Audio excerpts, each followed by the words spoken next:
Vaccine के संग corona से जंग। जी हां, कोरोना के खिलाफ जो जंग है वो लगातार अब तेज होती जा रही है, क्योंकि वैक्सीन हमारे सामने है। आज देश के प्रधानमंत्री नरेंद्र मोदी ने सुबह दिल्ली एम्स में वैक्सीन लगवाई और इस मौके पर उन्होंने देश के वैज्ञानिकों को, विशेषज्ञों को बधाई दी है कि कोरोना की इस जंग में कारगर हथियार के रूप में वैक्सीन हमारे सामने है। आज ही जिस तरह से टीकाकरण का दूसरा चरण शुरू हुआ, 60 साल से जो ऊपर हैं उनको टीका लगाया जाएगा, साथ ही 45 साल से ऊपर के जो गंभीर लोग हैं उनको टीकाकरण होगा। इसके साथ ही ऐसे प्राइवेट हॉस्पिटल भी चिन्हित किए गए हैं जहां पर 250 रुपये देकर पहली डोज जो है वैक्सीन की वो आप लगवा सकते हैं। इसके अलावा सरकारी में जिस तरह से फ्री वैक्सीन लगवाई जा रही है। आज हम इसी मुद्दे पर बातचीत करेंगे, चर्चा करेंगे। जिस तरह से वैक्सीन का दूसरा चरण शुरू हुआ है, पीएम नरेंद्र मोदी ने इसकी शुरुआत की है। इसके अलावा कई राजनेता, मंत्री, अलग अलग पदों के उच्च स्तर के अधिकारियों ने जिस तरह से आज वैक्सीन लगवाई, और इस दूसरे चरण को लेकर हम बातचीत करेंगे, चर्चा करेंगे। चर्चा शुरू करें उससे पहले हम देखते हैं इसी से जुड़ी ये खास रिपोर्ट।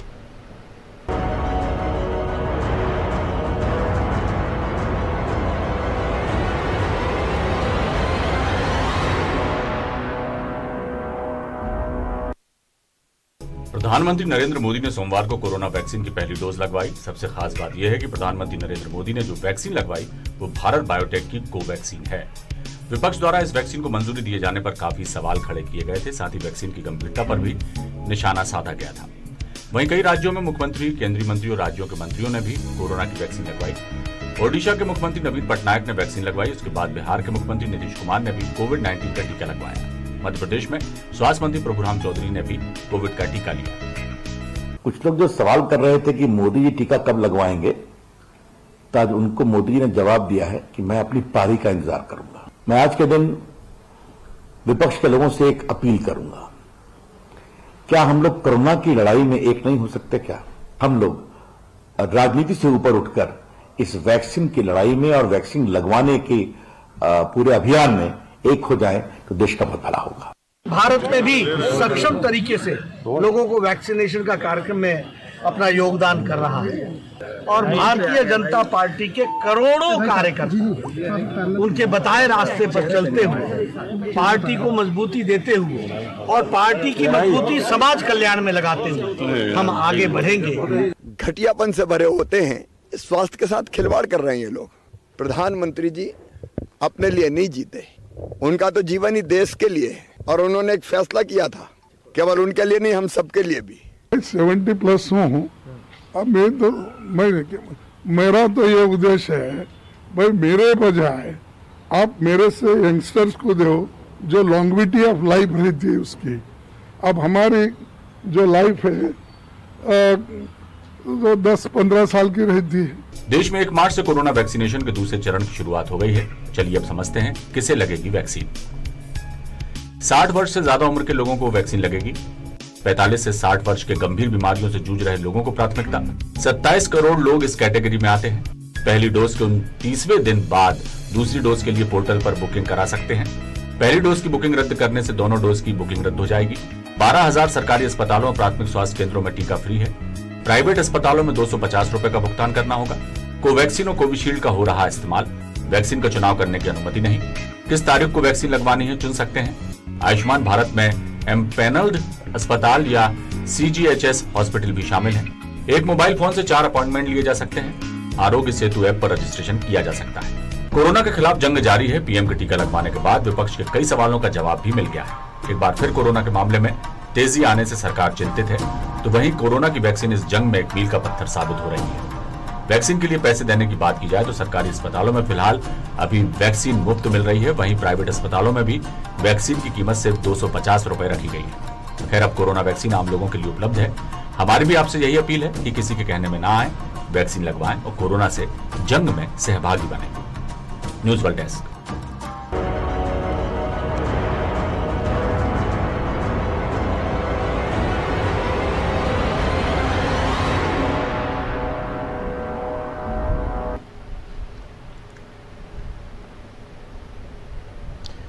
वैक्सीन के संग कोरोना से जंग, बिल्कुल जिस तरह से तकरीबन 1 साल हो गया है जब से पूरी दुनिया के साथ भारत भी कोरोना से जंग लड़ रहा है।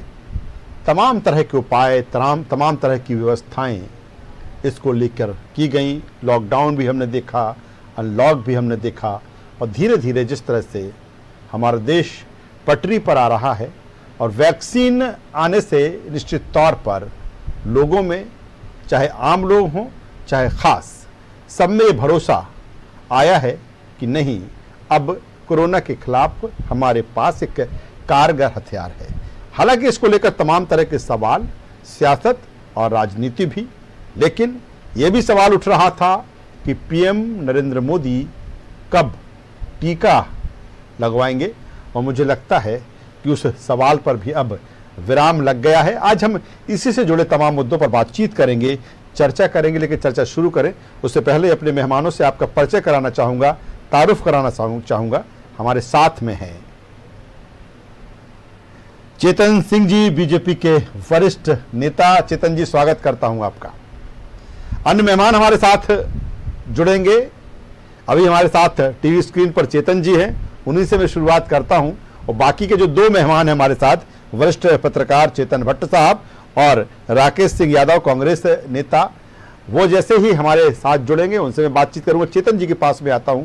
चेतन जी, आज बड़ा दिन है और बड़े दिन के साथ ही तमाम तरह के सवालों पर विराम भी कहेंगे। जिस तरह से ये सवाल था कि पीएम नरेंद्र मोदी कब वैक्सीन लगवाएंगे, कब टीका लगवाएंगे कोरोना का, आज सुबह है दिल्ली एम्स में उन्होंने वैक्सीन लगवाई है। क्या कहेंगे? कई सवालों पर विराम लगा इसको लेकर।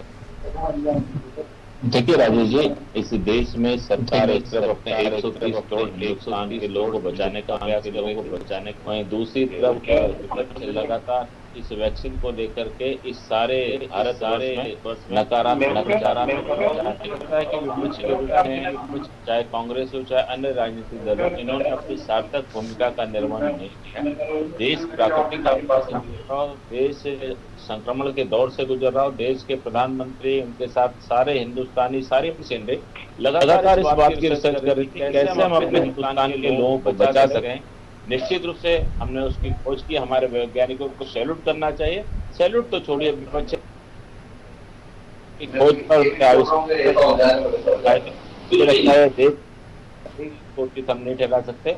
आज जब माननीय देश के यशस्वी प्रधानमंत्री माननीय मोदी जी ने स्वयं जाकर के वैक्सीन लगाई, तो विपक्ष का सुर इस तरह का और इस तरह के शब्द, जिस तरह के बयान है कि कुछ साइंटिस्ट लोगों ने माननीय प्रधानमंत्री जी को भरोसा दिलाया हुआ।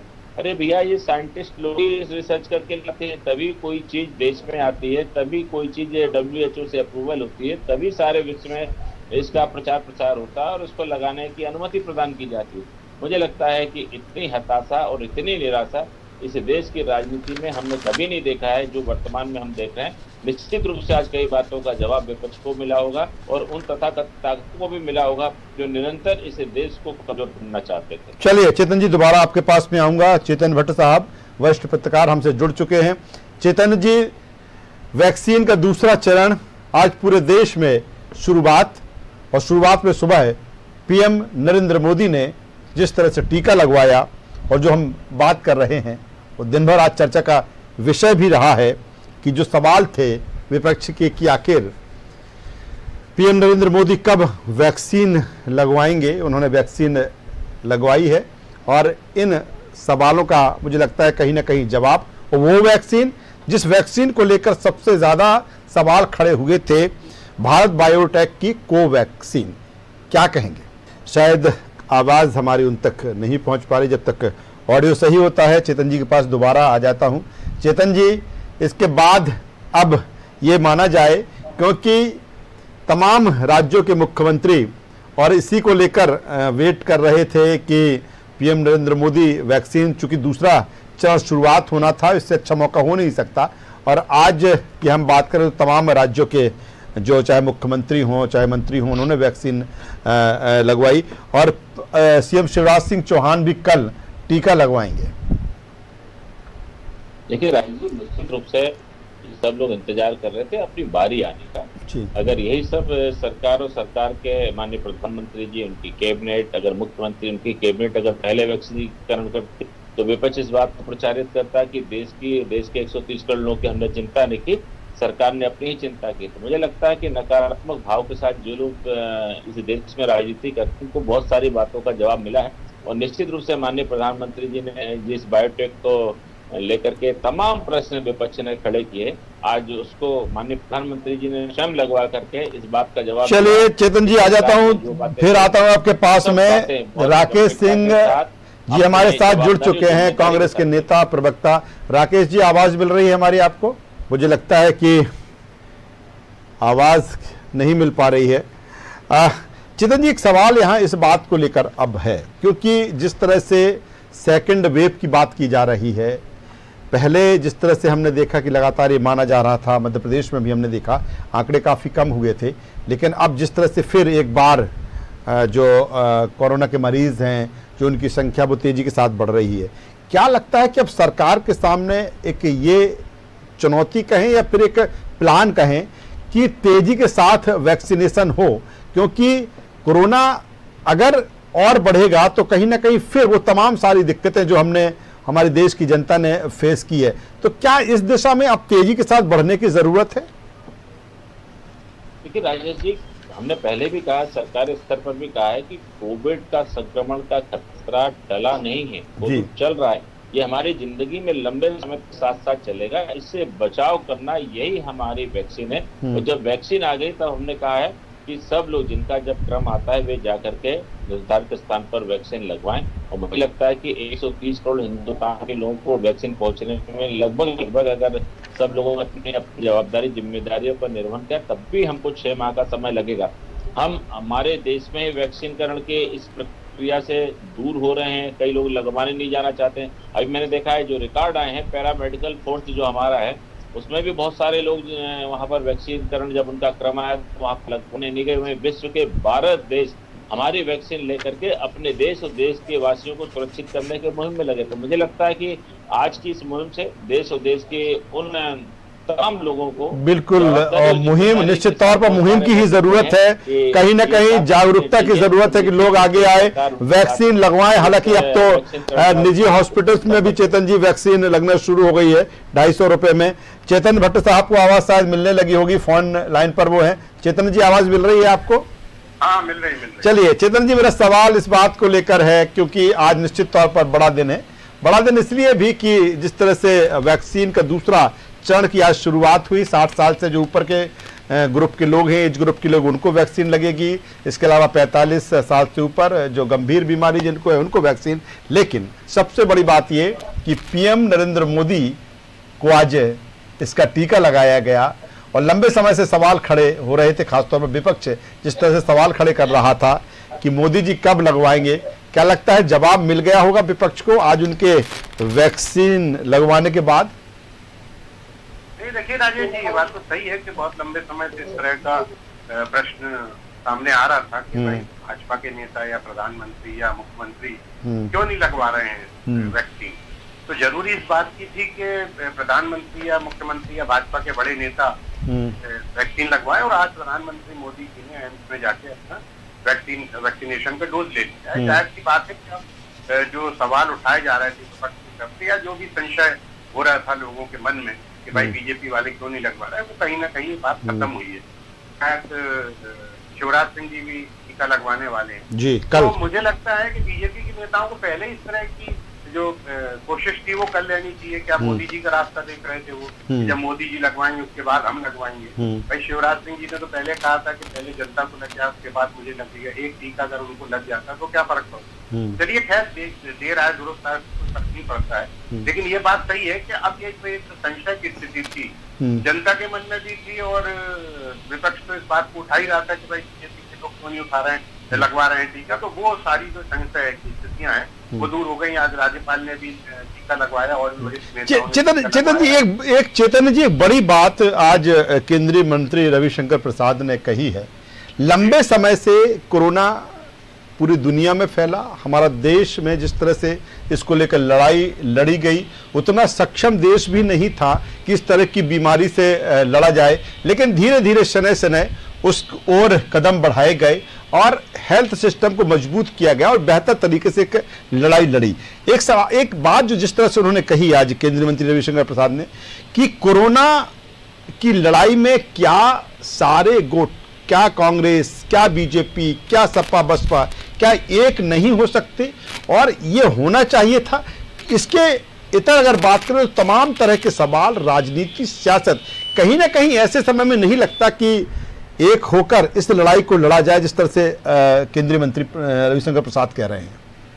नहीं, बिल्कुल निश्चित तौर पे इस लड़ाई से तो इस लड़ाई में तो सारे लोग को शामिल होना चाहिए, चाहे वो विपक्षी दल हो, चाहे सत्ता पक्ष दल हो, कोई भी दल हो।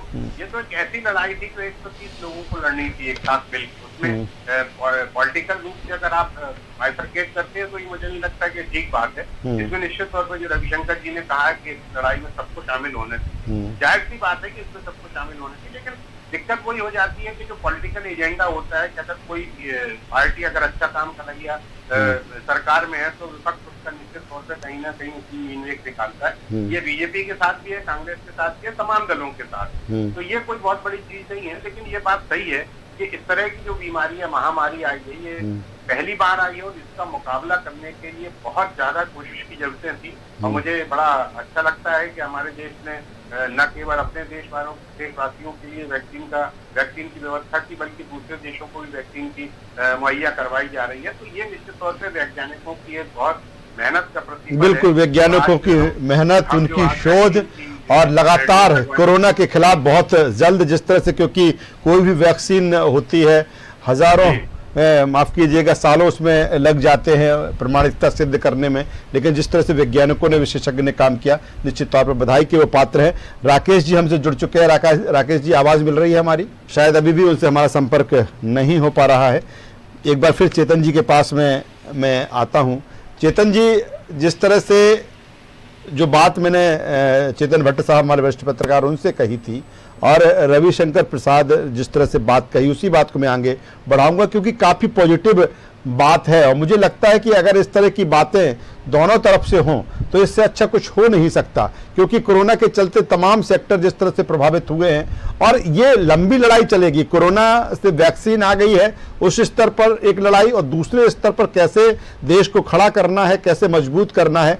तो क्या लगता है जो बात उन्होंने कही है, कितना असर आप देखते हैं कि अन्य पार्टियों में पड़ेगा इसको लेकर, क्योंकि जिस तरह से सियासत और राजनीति हावी है हमारे देश में, लगता नहीं है कि कुछ इस तरह का माहौल बनता दिख रहा है।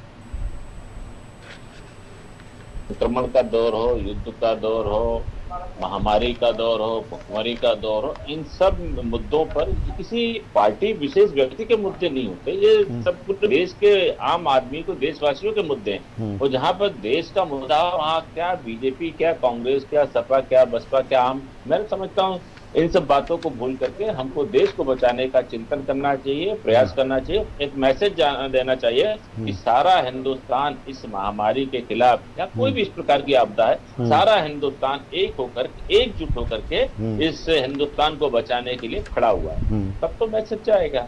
राजनीति में मुद्दों पर बात हो, कोई दिक्कत नहीं है। आज कुछ है, कल कुछ है, आज हम सरकार में, कल आप थे, तो ये सब चलता रहेगा। लेकिन देश में जब इस प्रकार की परिस्थिति हो, अगर हम उस समय अगर पीठ दिखा करके केवल आलोचनात्मक रूप से हम सरकार की आलोचना करें और खुद हम हाथ बांध करके खड़ा, तो मुझे लगता है कि देश के साथ सार्थक राजनीति का संदेश नहीं जाएगा।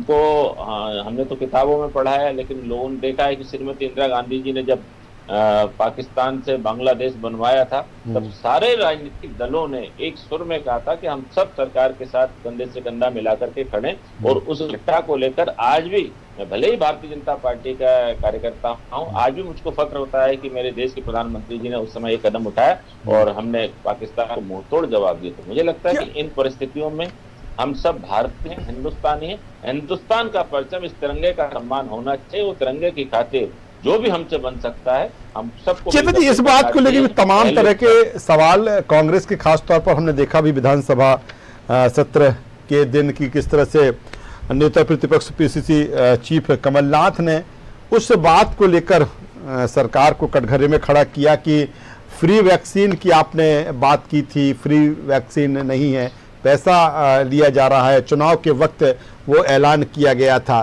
तो ऐसा आखिर क्यों कि जब ऐलान फ्री वैक्सीन लगवाने को लेकर कहा था, तो फिर अब जिस तरह से उसके रेट तय कर दिए गए हैं, 250 रुपये में वैक्सीन लगेगी, पहला डोज, दूसरा 250 में लगेगी, तो क्या लगता है इस सिस्टम को लेकर कि पहले ऐलान और फिर उसके बाद उसके दाम? नहीं, सरकार ने सबको फ्री वैक्सीन किया है, इसमें कोई शंका नहीं है। लेकिन सरकार ने अपने सेंटर भी निर्धारित किए। ये वो सरकार है जो विपरीत परिस्थितियों में, जहां पर कोरोना के संक्रमण में सारा देश द्वंद्व की कगार पर खड़ा था, उसके बाद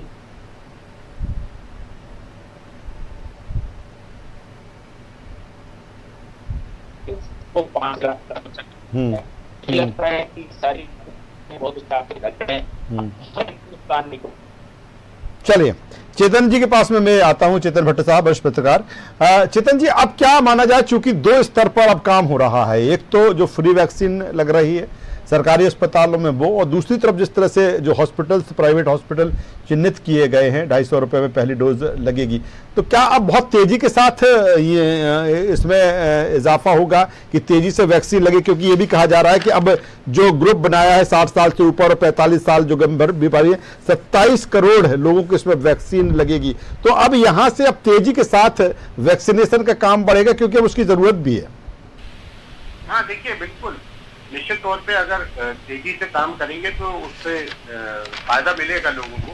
और 60 साल से ऊपर वालों को जो वैक्सीन लगाई जा रही है उसमें 250 रुपया और 2 डोज के लिए 500 रुपये तय किया गया निजी अस्पतालों में। मुझे लगता है कि 250 रुपये या 500 रुपये किसी भी व्यक्ति को देने में कोई बहुत ज्यादा दिक्कत नहीं आएगी। निश्चित तौर पे गरीबों को मुफ्त में का लगना चाहिए, ये बात सही है। और जो लोग इसको बेयर कर सकते हैं वो अगर 250 रुपया 500 अगर प्राइवेट अस्पतालों में वैक्सीन लगवा लेते हैं तो मुझे लगता है कि सरकारी जो अस्पताल है उनका भी बोझ कम होगा और उनको भी जल्दी से जल्दी ये जो टीकाकरण की व्यवस्था है वो हो पाएगी। तो मुझे नहीं लगता कि कोई बहुत ज्यादा इसका दाम रखा गया है। 250 रुपये कोई बहुत बड़ी चीज नहीं है आज की तारीख में। 2 लीटर पेट्रोल आता है 250 रुपये में, इसलिए अगर जो लोग इसको बेयर कर सकते, सक्षम है, जो 250 रुपये या 500 रुपये देने, उनको निश्चित तौर पर निजी अस्पतालों में लगाना चाहिए टीका। और ज्यादा से ज्यादा निजी अस्पतालों को इस बात का की जिम्मेदारी देना चाहिए कि वो वैक्सीन की जो वैक्सीनेशन। बिल्कुल काफी हम बात चेतन भट्ट साहब कह रहे हैं। राकेश जी शायद हमसे जुड़ चुके हैं। राकेश जी, आवाज पहुंच रही है? जी बिल्कुल पहुंच रही है। चलिए स्वागत करता हूं राकेश जी, देर से ही सही आप जुड़े, आपका पक्ष भी आना जरूरी, नहीं तो हमारी डिबेट अधूरी।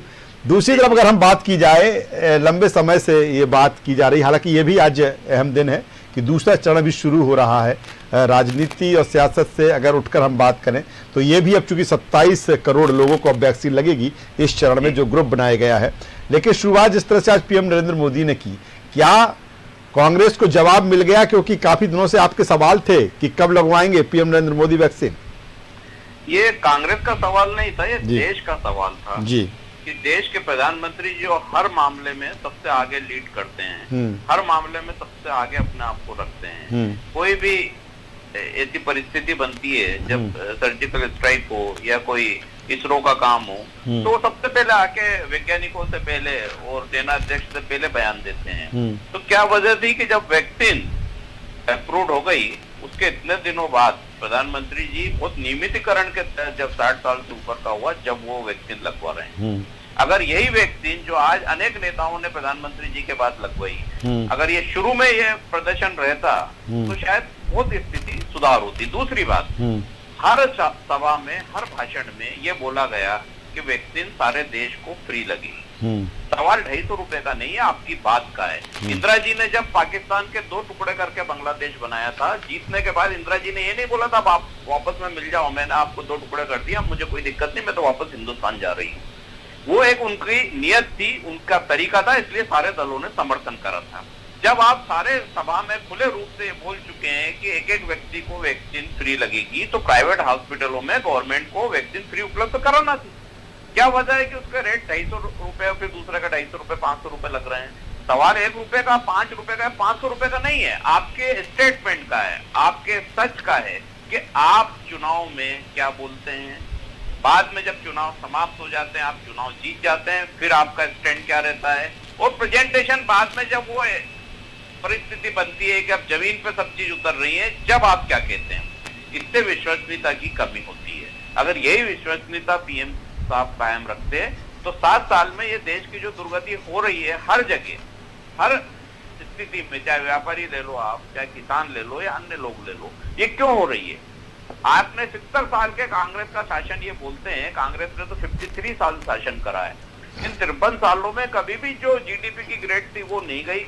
लेकिन राकेश जी, बड़ा सवाल ये भी है, बड़ा सवाल एक ये भी है कि कोरोना जैसी बीमारी, और कहीं ना कहीं सभी को साथ मिलकर इस जंग में लड़ने की सभी की जिम्मेदारी है, देश के हर नागरिक की जिम्मेदारी है, और मुझे लगता है कि सारे लोग इसमें एकजुट रहे भी हैं।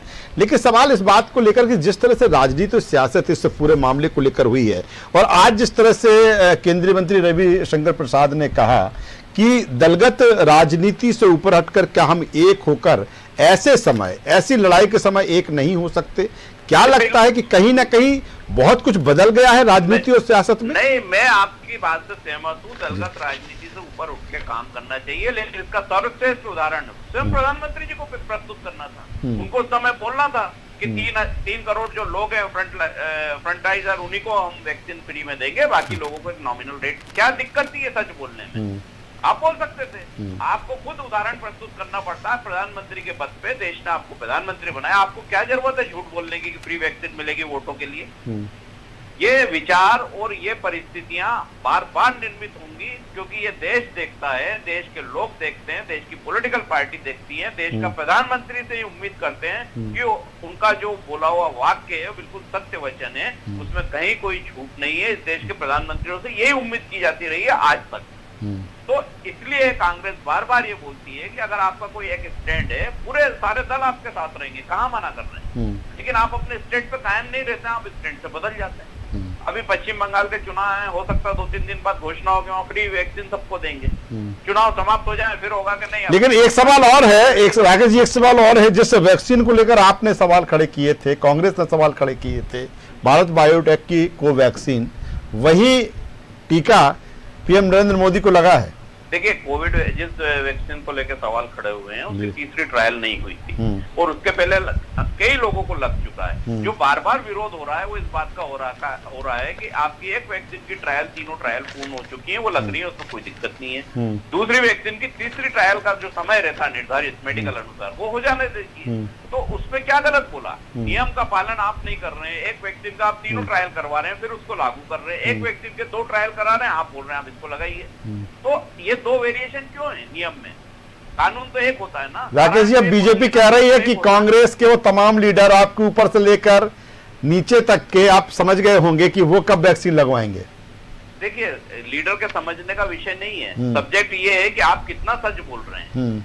अंडर टेबल आपके यहाँ क्या हो रहा है, ये देश की जनता भी समझती है, सभी सामान्य लोग भी समझते हैं कि ऐसा क्यों है कि एक वैक्सीन की ट्रायल 3 ट्रायल होने के बाद उसको परमिट करा, एक वैक्सीन की 2 ट्रायल होने के बाद आपने परमिट करा। उसी बात को सिंह देव ने वहाँ छत्तीसगढ़ से जो उठाया है वो यही मुद्दा है कि वो पूछना चाह रहे हैं कि आप एक वैक्सीन में सारे नियम लागू करें, एक वैक्सीन में नहीं करें। इसकी वजह क्या, वो तो समझा दीजिए। पीएम साहब नहीं समझा पा रहे हैं, उन्होंने खुद इंजेक्शन लगवा लिया। ऐसे तो सैकड़ों लोगों को वो इंजेक्शन भी लग चुका है, लेकिन आप उसको नियमानुसार कर दीजिए। चलिए, तो सवाल अभी भी तमाम तरह के, लेकिन इतना भी सही कि आज से दूसरा चरण जिसकी शुरुआत हो चुकी है, तेजी के साथ टीका लोगों को लगेगा और लगना भी चाहिए, क्योंकि कोरोना के खिलाफ एक कारगर जंग इस वैक्सीन के जरिए। हमारी चर्चा में जुड़ने के लिए चेतन भट्ट साहब आपका, राकेश सिंह यादव जी आपका, और चेतन सिंह बीजेपी के नेता प्रवक्ता, उनका भी मैं शुक्रिया करूंगा।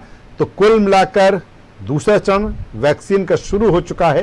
पीएम नरेंद्र मोदी ने आज जिस तरह से दिल्ली के एम्स पहुंचकर सुबह वहां पर वैक्सीन लगवाई, पहला डोज, और इससे पूरे देश में दूसरे चरण की शुरुआत हुई और कोरोना जिस तरह से एक बार फिर पैर पसारने लगा है, सोशल डिस्टेंसिंग, मास्क का उपयोग बहुत ज़रूरी है और सैनिटाइज लगातार अपने हाथों को करते रहिए। और वैक्सीन अब है और वैक्सीन जिस तरह से एक सिस्टम के साथ लग रही है उस सिस्टम के अनुसार आप वैक्सीन भी लगवाइए, टीका भी लगवाइए, फ्री भी है, 250 रुपये में भी है। और कुल मिलाकर कोशिश यही कि कोरोना के खिलाफ जो जंग है वो वैक्सीन के साथ और तेजी के साथ लड़ी जाएगी। हमारी चर्चा में बस इतना ही। न्यूज़ वर्ल्ड पर खबरों का सिलसिला लगातार जारी है। अब बने रहिए हमारे साथ। नमस्कार।